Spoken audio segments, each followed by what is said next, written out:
Doctor Abdul Qayyum Memon, professor of medicine. آج کل میں سلیمان روشن میڈیکل کالج میں پروفیسر آف میڈیسن کے فرائض سر انجام دے رہا ہوں۔ میں اس سے پہلے پیپلز میڈیکل یونیورسٹی میں as a professor of medicine کے فرائض انجام دے رہا تھا، اور آج کل میں اپنی پریکٹس بھی کرتا ہوں اور میڈیکل کالج سے بھی میں منسلک ہوں۔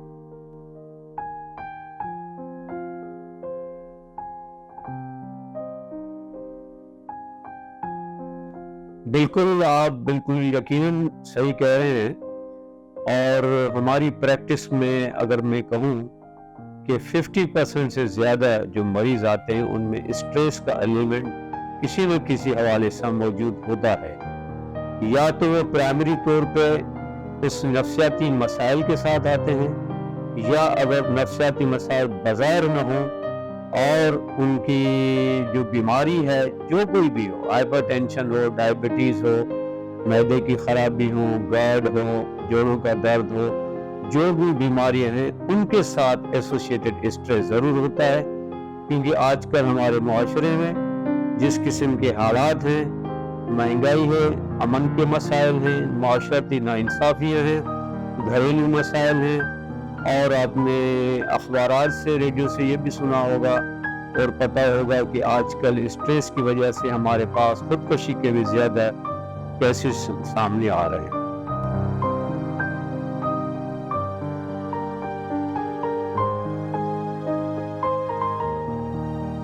گرڈ جو ہے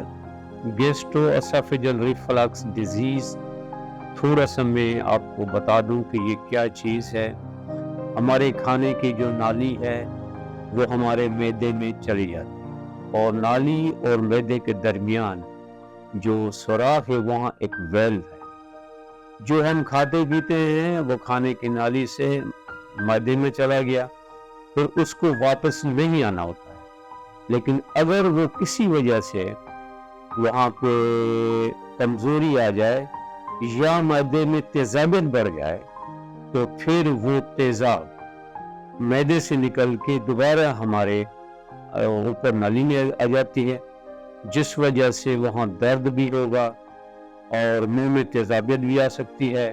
اس سے کھانسی بھی آ سکتی ہے، دمہ بھی بڑھ سکتا ہے، اور عموماً یہ جو معاملات بڑھتے ہیں اس میں اسٹریس یقیناً ایک بہت بڑا کاز ہے، لیکن اس کے علاوہ اور بھی وجوہات ہیں، جیسے مرغن غذائیں، اور آج کل جو یہ جنک فوڈز وغیرہ کا زمانہ ہے، اور بچوں میں یہ کولڈ ڈرنک، جنک فوڈ، اس قسم کے کھانے کے رجحانات جو بڑھے ہیں، اس وجہ سے معاملات بڑھتے ہیں۔ اور اس کے علاوہ سب سے بڑی وجہ اور یہ بھی ہے کہ رات کو اگر ہم دیر سے کھانا کھائیں اور کھانا کھا کے ایک دن لیٹ جائیں تو یقیناً وہ تیزابیت اوپر آ جاتی ہے، یا ہمارے نیچے جو بیلٹ ہم نے ٹائٹ باندھے ہوئے ہیں،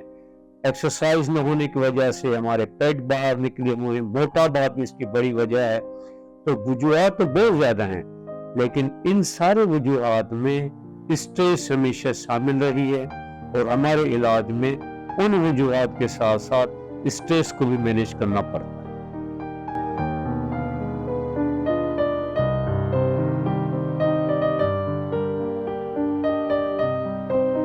کمپلیکیشنز تو یقیناً گارڈ،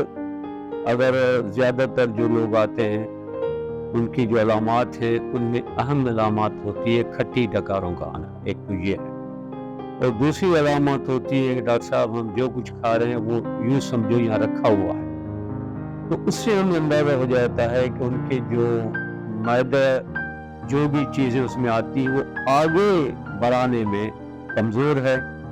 اور وہ جسے ہم کہتے ہیں ڈیلیڈ ان ٹائم، تو وہ معدہ خالی دیر سے ہوتا ہے، دیر سے ہونے کی وجہ سے یہ چیزیں واپس آتی ہیں، اور ہمارے جو علاج میں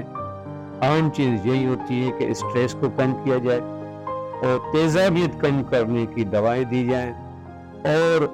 آنت اور معدے کی جو مومنٹ ہے وہ اس کو بڑھائی جائے، اور اس کی بہت ساری دوائیں ہیں جو ہمیں کام دکھاتی ہیں، اور وہ ہم آگے اس کو پروپل کرنے میں مددگار ہو جاتی ہیں۔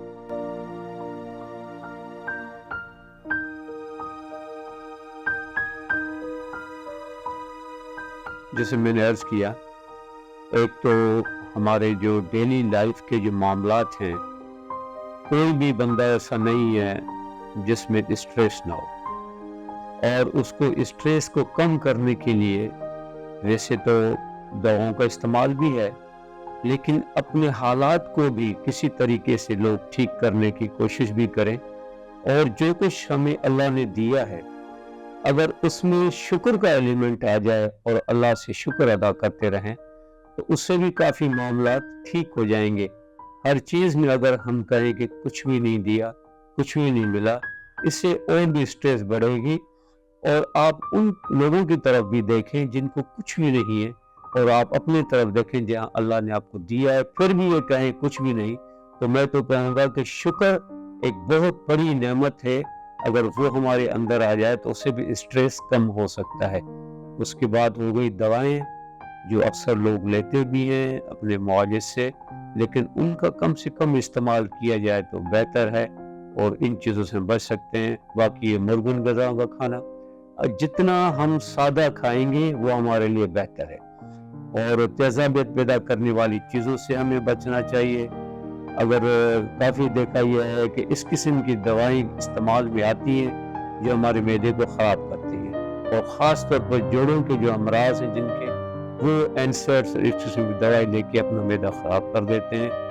اور یا کارٹیزون کا جو آج کل بہت غلط استعمال ہو رہا ہے، یہ سب چیزیں، یا سگریٹ اسموکنگ بھی بہت ہی امپورٹنٹ چیز ہے، یا شراب نوشی، یہ سب وہ چیزیں ہیں اگر ان سے بچا جائے تو ہم انشاءاللہ غیر سے بچ بھی سکتے ہیں، اور ہماری دوائیں اس میں کام بھی آ سکتی ہیں۔